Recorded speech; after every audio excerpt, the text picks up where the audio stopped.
Welcome to the Mary Mac Show, where we will be talking about your feelings, experiences, and pain following the death of a loved one.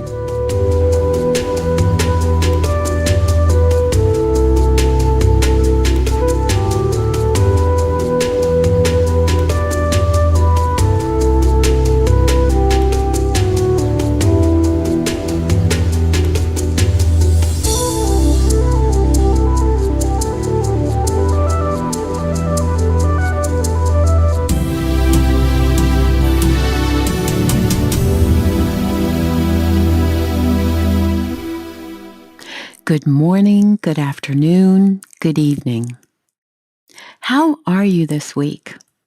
Did you have a better than expected Christmas, Hanukkah, or other holiday last week? Were family and friends sensitive to your needs?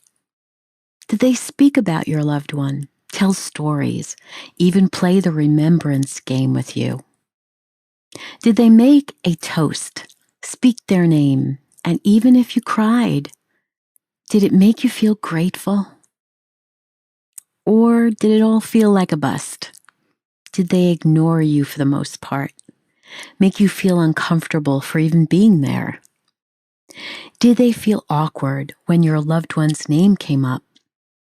Did you feel lonely even though you weren't alone? Either way, I hope you continue to write 5 things each evening in your gratitude journal. Maybe more if the occasions were special and memorable and warm. And did you take the negative and turn it around to serve you? I certainly hope you did. There is no reason why you would allow others to make you feel badly while remembering your loved one who died or was killed. They don't get to do that. They don't get to make you feel less than. They don't get to judge why you grieve the way you do, and over what period of time. For us to get through this difficult journey in our life, we must limit our time with toxic people in our family or our lives. There will always be people who will should on you. You should be doing better by now. You should be going back to work by now. You should be over this by now. Really? There are no shoulds in grief. Everyone grieves in their own way and in their own time. What we are working toward is appreciating and being thankful and grateful for what time we did have with them. And see what you can be grateful for each day while we feel so badly. Otherwise, we sink down the rabbit hole, and we don't want to do that. It takes a lot of time and energy to get back out of there. No matter where you are in your grief journey, please understand there is always something to be grateful for. Even when you feel like there isn't, you need to look for it, even just the little things. So how well did you treat yourself during Christmas and Hanukkah? Did you give yourself time and space to just be instead of just do because you thought it would keep your mind occupied? To just be alone when you needed it? To just sleep when you needed it? To say no to things that would just be too taxing on you? To say no to cooking dinner for so many people? To decorate less? To bake less? To visit less? To send less Christmas and Hanukkah cards? To drive less distances to be with family? To skip the flight to relatives this year? Did you spend more time with the young people in your life, if you have children and grandchildren, nieces and nephews? Did they bring you joy? Did you encourage them to speak openly about your loved one? Did they create pictures or develop a collage of photos? Whatever happened last week, good or bad, it is now part of history. You have a choice to add the good to your journal and reframe the bad with a positive statement. It's all up to you. So in this episode, I want to talk to you about the new year. This upcoming year, we can provide ourselves with a clear vision of what we do want instead of what we don't want. We cannot have what we want unless we have perfect clarity. If we have maybe dreams, nothing happens. If we have no dreams, nothing happens. If we only can decide on what we don't want, nothing positive happens. Well, actually, we get what we don't want, and that usually doesn't help any of us. So why do I suggest creating this new perspective? Gaining clarity? Because we either decide to wallow in our grief, and don't get me wrong, there are many times we do this along our grief journey, or we just coast. We do nothing for ourselves. We live in a guilt mindset, wondering what we could have done or not done. What could have been if they lived longer? How unfair it is that they aren't here with you. How livid you are that they were taken so soon, especially if it was preventable, like in the case of murder, suicide, accident, even malpractice. But I'm trying to help you look at this from a completely different outlook. Starting with the gratitude journal, I'm looking toward a more positive, healthy way of handling your grief. It doesn't mean you won't feel what you feel, and it doesn't mean you won't have bad and very bad days. But if I can help you reframe those times into a little lighter perspective, I'm hoping you will slowly open a new door. A door of gratitude for what you did share with them and the time you did have with them, instead of what you lost. Can you slowly celebrate their lives? Can you look at all the magnificent moments you shared and concentrate on them? That's what I want for you this year. I want you as emotionally stable as possible. I want you to give yourself permission to grieve and permission to heal and permission to create another life without guilt. If I do this, maybe I will forget them. Maybe my family won't agree with this thinking. Well, what if you did that and they were actually grateful you did that and the whole family could heal more from your lead? Maybe they have been waiting for you.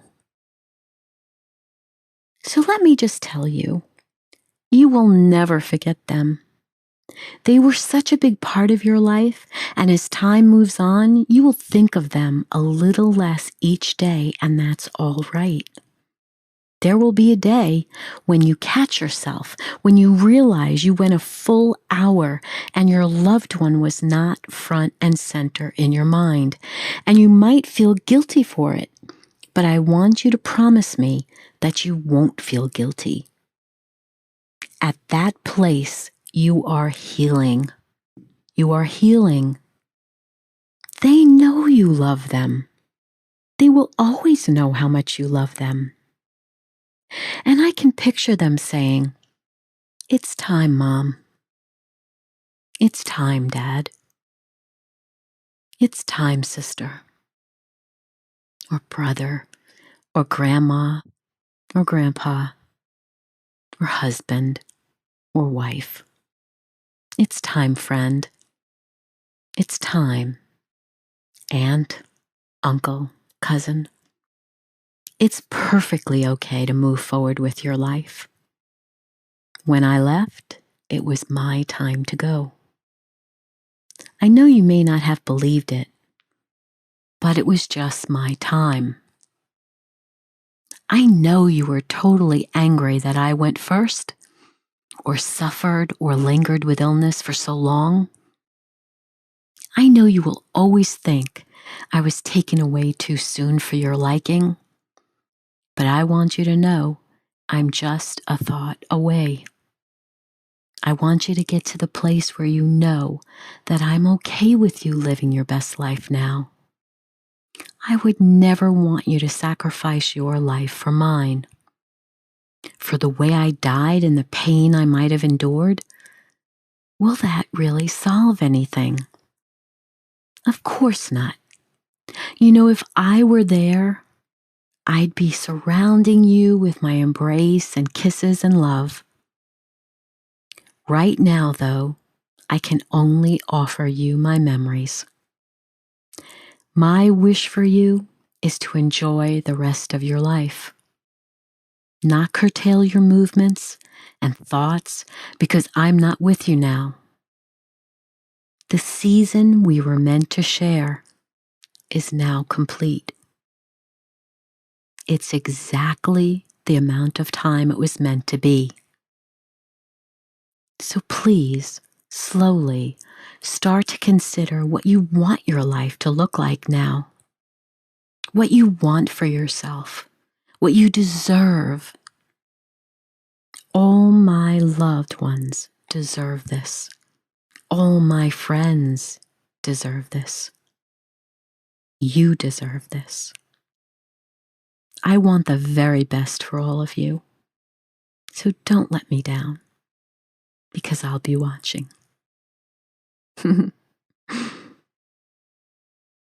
So let's take a look at making small plans for this new year.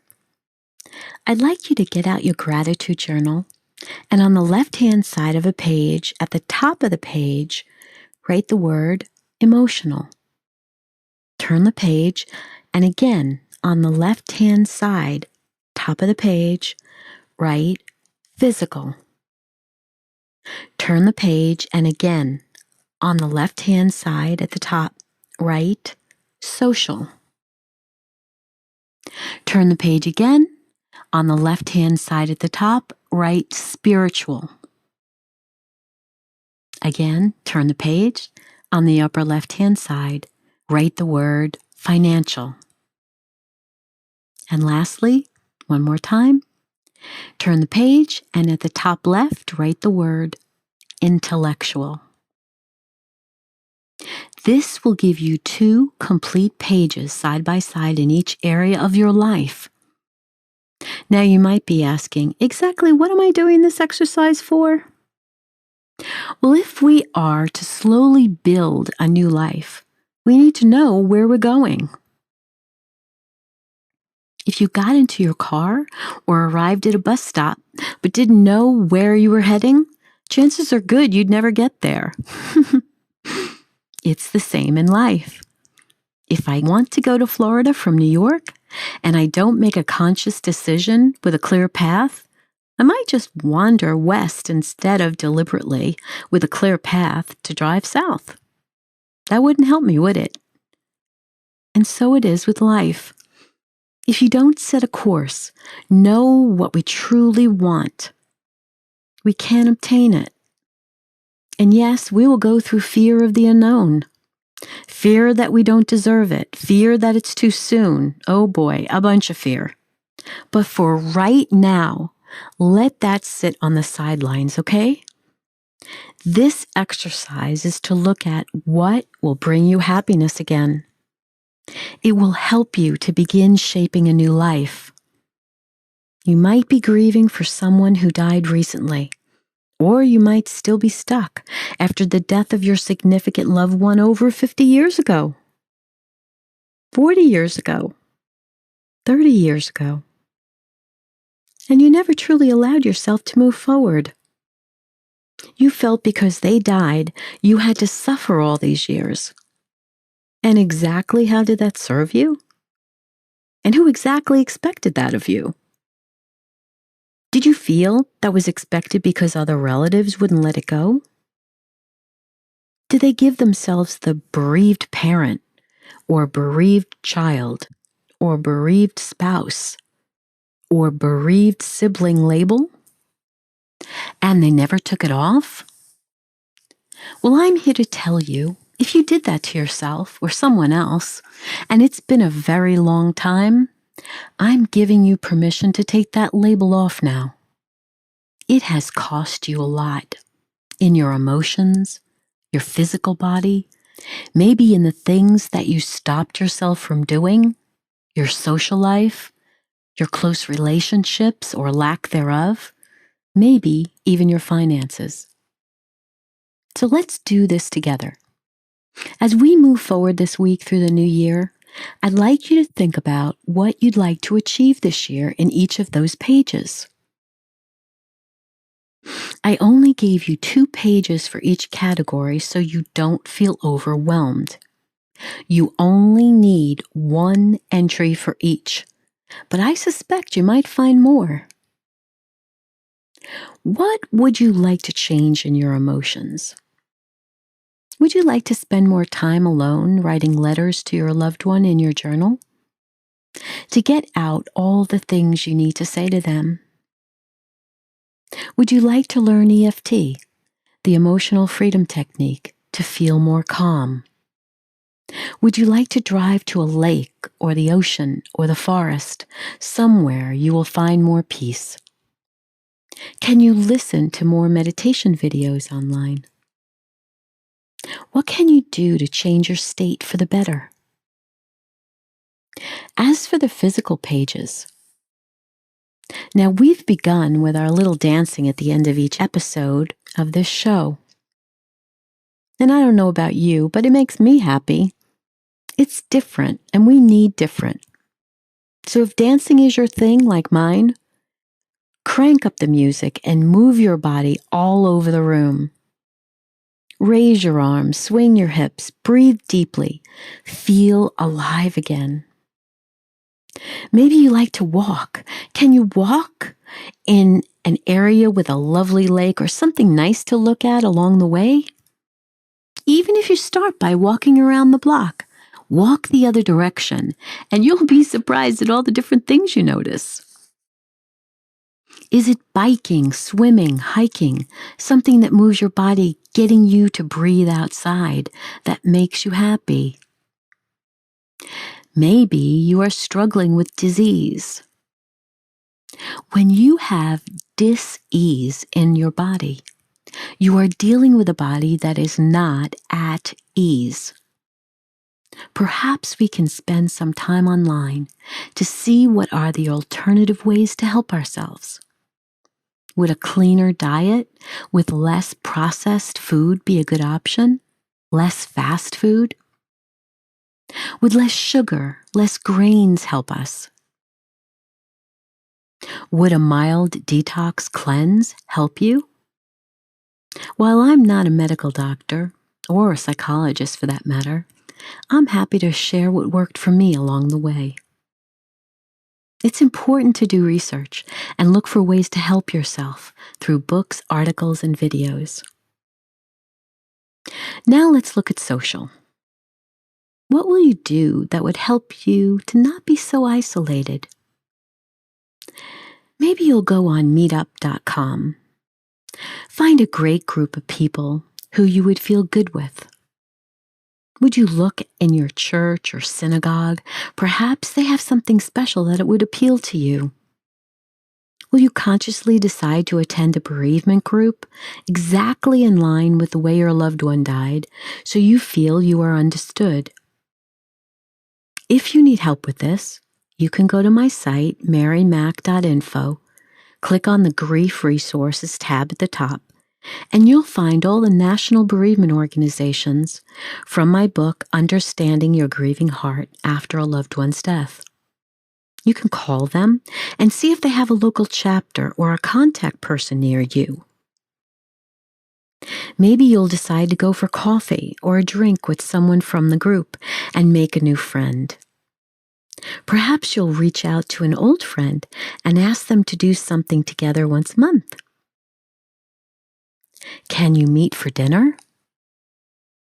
Plan a girl or a guy's night out? See what might feel comfortable for you at this place in life. Next, let's look at spiritual.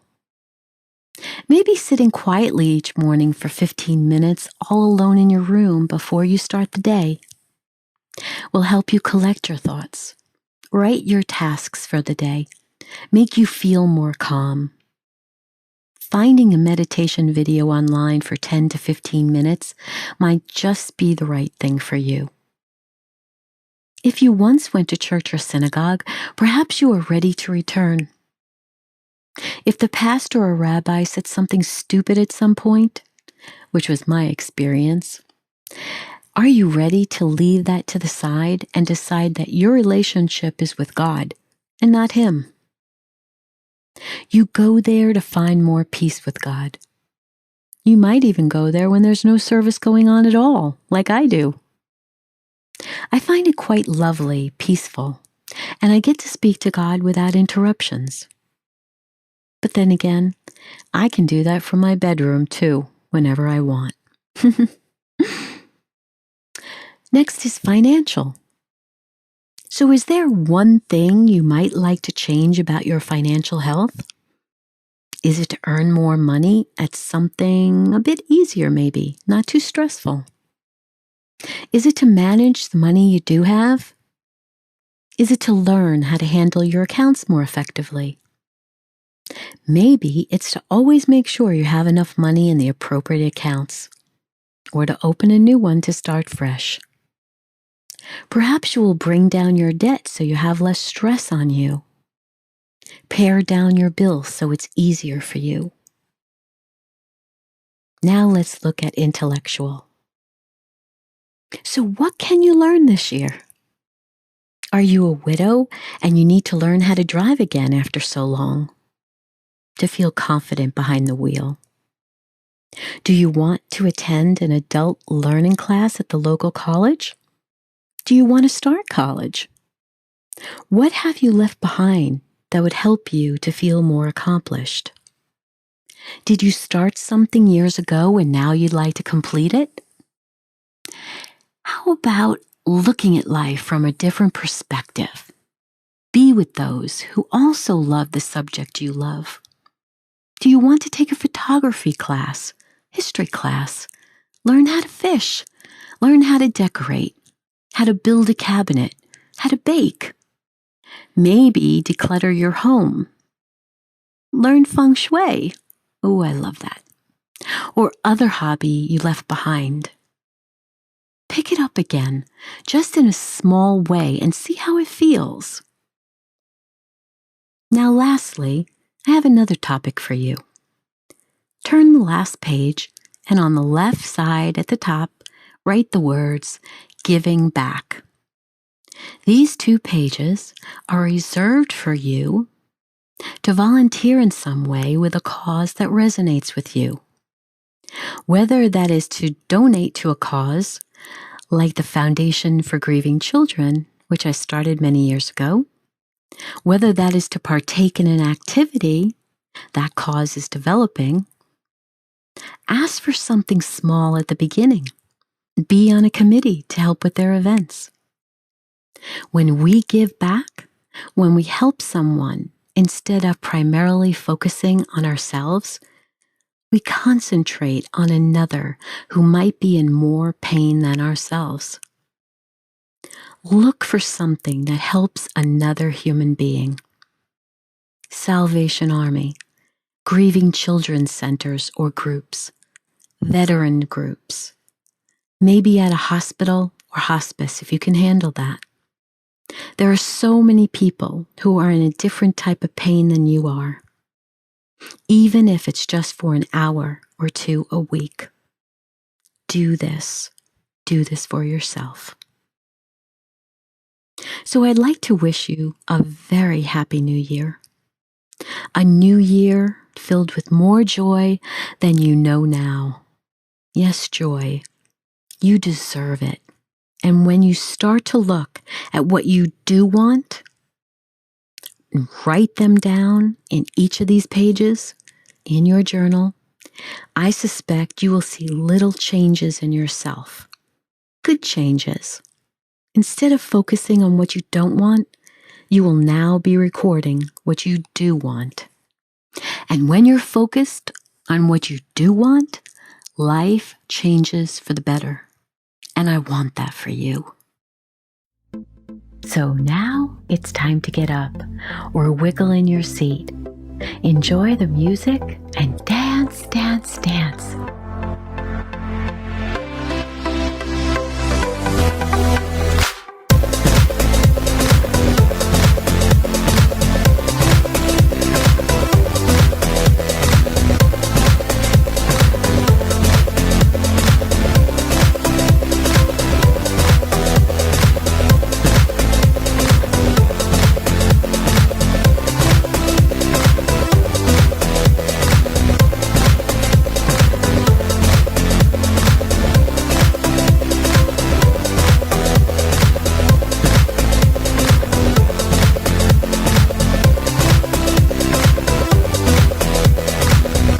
Thank you for joining me today. Raise a toast to your loved one this New Year's. Remember all the New Years of the past and celebrate them and thank them. Take the time this week to think about one thing in each of the categories we spoke about that you will move toward this year. Keep writing the 5 things you are grateful for each evening in your journal. Please subscribe, rate, and review my podcast wherever you've listened to me. And share with those who really need to hear these messages. I wish you a happy new year. I'll be thinking of you. Talk to you soon.